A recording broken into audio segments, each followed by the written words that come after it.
श्री शिवाय नमस्तुभ्यम। नहाने से पहले एक जल का लोटा रख देना इस जगह। आपके जीवन के जो रोग है, कष्ट है, परेशानी, दुख, बीमारियां चल रही हैं, उनका निदान आप स्वयं होते हुए पाएंगे। आप जानते होंगे अग्नि तत्व, वायु तत्व और जल तत्व कहा जाता है। ऐसी मान्यता है अग्नि तत्व और वायु तत्व को जो व्यक्ति बैलेंस नहीं कर पा रहे हैं, या घर में कोई इस तरह से वास्तु दोष है, घर सही विधि से नहीं बन पाया है वास्तु के हिसाब से, सिर्फ जल तत्व को बैलेंस करने से, अगर जल की महत्वता, पानी का टैंक आप सही स्थान पर कर देते हैं, या घर पर मटके इत्यादि की व्यवस्था कर देते हैं, पानी की व्यवस्था सही स्थान पर रख देते हैं, तो वायु तत्व और अग्नि तत्व स्वयं ही बैलेंस हो जाते हैं। जो वास्तु शास्त्र का ज्ञान रखते हैं उन्हें यह बात पूर्ण रूप से विदित होगी। ऐसे में आप सभी को गुरुजी भी कहते हैं, एक लोटा जल सब समस्याओं का हल। एक लोटे जल का उपाय नियमबद्ध तरीके से अपने घर पर रोजाना शाम के समय, जब आप सब कार्य से निवृत्त हो जाएं, भोजन इत्यादि करने के बाद सब काम आपके फ्री हो जाते हैं, आपको लगता है कि अब मैं यह छोटा सा एक जल का लोटा इस जगह पर रख देती हूँ,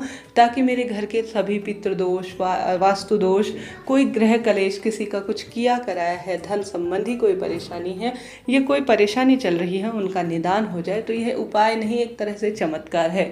जिसने भी इस उपाय को किया है सब कुछ प्राप्त किया है। आप जानते होंगे हमेशा ही हमारे गुरुजी कहते हैं, एक लोटा जल शिवलिंग पर चढ़ाएं और सभी समस्याओं का हल पाएं।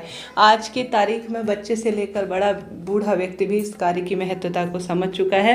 अपने घर के से मटके से पानी लेता है और हर एक व्यक्ति जो है शिव मंदिर जाकर शिव पर जल का अभिषेक कर लेता है। महादेव इस कार्य से प्रसन्न होते हैं और उस भक्त की खुशियों से झोली भर देते हैं। तो आप सभी को क्या करना है, नियम बना लेना है कि शिवलिंग पर तो आप जल का लोटा चढ़ाएंगे ही, साथ के साथ अपने घर पर रात्रि को इस स्थान पर एक जल का लोटा जरूर से रखेंगे। साथ के साथ आप सभी को बताना चाहूँगी, जल के लोटे के कई उपाय किए जाते हैं, जिसमें अपने घर की रसोई के साथ साथ आप सभी को जो उपाय है वह सुनिएगा। उससे पहले आप सभी को अपने घर के मंदिर में जरूर से एक लोटा जल हमेशा भर कर रखना चाहिए। जैसे आपने सुबह की पूजा कर ली, पूजा करने के बाद आपने भगवान जी को भोग लगा दिया और जल का लोटा रख दिया। चाहे तो उस जल के लोटे में आप तुलसी का पत्ता भी डाल सकते हैं, या सादा जो है साधारण जल का लोटा जिस भी स्वरूप में है रख दीजिए। चाहे तो ढक कर रखें, चाहे तो सामान्य तरह से रखें। पूरे दिन वह जल का लोटा भगवान जी उसे स्पर्श करते हैं, ग्रहण करते हैं, और मंत्रों की शक्ति से वह अभिमंत्रित जल अपने आप में अमृत की बूंद हो जाता है। और वह जल का लोटा घर के मंदिर में रखा जाता है ना, तो अपने आप में बहुत श्रेष्ठ और विशेष हो जाता है। तो मंदिर में रखा हुआ जल आप सभी को अपनी सुबह की पूजा से निवृत्त होकर शाम के समय में अपने घर पर छिड़काव या खाने में, जैसे आप जो भी भोजन बनाते हैं उसमें डाल सकते हैं, पेड़ पौधे इत्यादि में भी डाल सकते हैं। इच्छा शक्ति आपकी है। अब रात्रि का कार्य आपका हो जाने के बाद आप सभी को कोशिश करनी है कि भगवान जी के निमित्त शाम को भी आप सभी जल रख सकते हैं। गर्मी हो, सर्दी हो, पानी की प्यास तो सभी व्यक्तियों को लगती है, तो अपने घर की रसोई में भी आप सभी रखते ही होंगे। उसके अलावा जैसे मटका रखा होता है, परंतु आपको एक जल का लोटा अपने घर के मंदिर में भी रखकर रात को रखना चाहिए। ऐसी मान्यता है। इस जल के लोटे से भी सभी तरह के दोष मिट जाते हैं और अपने आप में जीवन समृद्ध होता हुआ आप पाते हैं। साथ के साथ एक जल का लोटा अपने पितरों की कृपा प्राप्त करने के लिए, घर परिवार में धन संपदा में वृद्धि करने, रोग शोक संशय पीड़ा का नाश करने के लिए आप सभी को रात्रि को स्नान, सारे कार्य हो जाने के बाद, कहने का अर्थ है जैसे आपने भोजन बना लिया, घर के सारे कार्य हो गए, उसके बाद एक साफ स्वच्छ जल का लोटा लीजिए, जैसा भी है, पानी का, मिट्टी का, तांबे का, जैसा भी स्वरूप में है वही जल का लोटा आपको रखना है और अपने घर की रसोई में आपको उसे भर कर रख देना है। चाहे यह उपाय आप नियमबद्ध तरीके से रोजाना कर सकते हैं, चाहे तो विशेष तिथियों में जैसे प्रदोष, मासिक शिवरात्रि, अमावस्या, पूर्णिमा, जब आपके घर पर श्राद्ध कर्म हो, या किसी की जन्म या मृत्यु इत्यादि हो गई हो। कहने का अर्थ है कभी भी इस उपाय को किया जा सकता है। कोई पैसा समय तो इसमें लगना ही नहीं है, परंतु इसका लाभ अनंत है।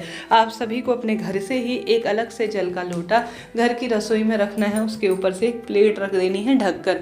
ढकने के बाद एक चावल का दाना भी आपको रखना है। चावल का दाना चंद्रमा से संबंध रखता है और अपने आप में अद्भुत माना जाता है। तो वही चावल का दाना आप सभी को रखना है उस प्लेट के ऊपर। रखने के बाद आप सभी को पूरी रात इसे छोड़ देना है रखकर, और दूसरे दिन उठने के बाद जैसे स्नान इत्यादि से निवृत्त हो गए, भगवान जी की पूजा, सूर्य नारायण भगवान और माता तुलसी की पूजा इत्यादि करने के बाद आप सभी को इस जल के लोटे को घर के दरवाजे पर छिड़क देना चाहिए, ऐसी मान्यता है। इस जल को जो आपने अपने घर के रसोई में रखा है, रात भर छोड़ दिया है, उस जल के लोटे को आप जानते होंगे कि आपको यह जल का लोटा जो है घर के दरवाजे पर छिड़कने से सब सुख प्राप्त हो जाते हैं। घर के कोई पितृदोष, वास्तु दोष, अधोगति में गए हमारे पितृ या कोई भी जो है किसी भी स्वरूप में पीड़ित व्यक्ति होते हैं, उनकी मुक्ति के लिए जल का लोटा रखा जाता है और सुबह के समय घर के दरवाजे पर इसका छिड़काव कर दिया जाता है, ऐसी मान्यता है। इससे जो घर में आने वाली सभी विपदा, किसी का कुछ टोना टोटका इत्यादि घर के दरवाजे पर हुआ हो या कोई भी बात हुई हो, वह सभी चीज़ें अपने आप में बहुत विशेष हो जाती हैं। और साथ ही एक दाना चावल जो घर की रसोई में आपने उस जल के लोटे के ऊपर, प्लेट के ऊपर रखा हुआ है, उसे आपको स्वयंभू के ऊपर अर्थात मेरे महादेव के शिवलिंग पर नियमबद्ध तरीके से रख देना है, चढ़ा देना है, ताकि मेरे पितृ, मेरे देवी देवता जो कहीं भूखे हों, कहीं प्यासे हो, उन्हें तृप्ति हो और मेरे परिवार के रोग, शोक, संकट, पीड़ा का निदान हो जाए, ऐसी प्रार्थना करते हुए। तो आप सभी को कोशिश करनी है कि नियमबद्ध तरीके से आप जल का लोटा घर के दरवाजे पर छिड़काव करें और यह एक चावल का दाना नियमबद्ध तरीके से शिवलिंग पर चढ़ाएं। भारी से भारी पितृदोष, वास्तु दोष, काल सर्प दोष और घर के सभी तरह के वास्तु इत्यादि से संबंधित कोई भी परेशानी हो, उसका निदान होना ही है। तो नियम बना लीजिए, एक तो शिव शंकर पर अर्थात भोले बाबा पर जल का लोटा चढ़ाना है, एक अपने घर की रसोई में जल का लोटा रखना है और एक अपने घर के मंदिर में जल का लोटा रखना ही है। जो भक्त इस कार्य को करते हैं उन्हें किसी विशेष उपाय की आवश्यकता पड़ती ही नहीं है। आप सभी में से कई भक्तजन इन नियमबद्ध तरीके से कार्य करते भी होंगे। देखिए जी, इनका अपना एक परम सुख है और इनका एक अपना अलग ही महत्व है, जो वेद शास्त्रों पर लिखित बातें कही गई हैं और इनके कार्य से कई तरह की दुख दरिद्रता का भी दूर होता है। जैसे अपने घर के मंदिर में रखा हुआ जल का लोटा अगर आप ओम का उच्चारण करते हुए पी लेते हैं या अपने जो है शिव शंकर पर चढ़ाया हुआ जल का लोटा, उसमें से थोड़ा सा जलाधारी से बहता हुआ कुंदकेश्वर महादेव के नाम से समर्पित जल को आप लेकर घर आते हैं और उसका आचमन कर लेते हैं ओम का या कुंदकेश्वर महादेव का स्मरण कर कर, तो उसका परम सुख अपने आप में अद्भुत कहा गया है। तो आप सभी को इस पावन पवित्र महीने में यह कार्य एक बार प्रैक्टिकल स्वरूप करके देखना है। आपको इस महीने में अपने आप ही अपने जीवन में जो आप मानसिक शारीरिक पीड़ा से जूझ रहे हैं, दुकान में भी छोटा सा मंदिर है, वहाँ पर भी जल का लोटा रखने की आदत बनाइए। उस जल के लोटे को जो घर के आपने मंदिर में या दुकान के मंदिर में रखा है, उसका छिड़काव घर के दरवाजे पर करें। ग्राहक आना शुरू हो जाते हैं, धन संपदा में, वंश में वृद्धि होना शुरू हो जाती है। जल की इतनी महत्वता है, आप जानते होंगे। जल देवता कहा जाता है, वायु देवता कहा जाता है।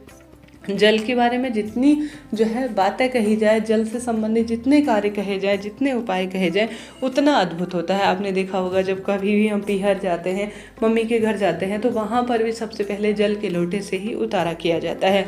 तो इतनी महत्वता है, इतना उपयोग इस जल के लोटे का कहा गया है। तो आप सभी को करके देखना है, लाभ होगा। कोई प्रश्न हो पूछ लीजिएगा, आपका अपना चैनल है। हर हर महादेव, जय शिव शंभू।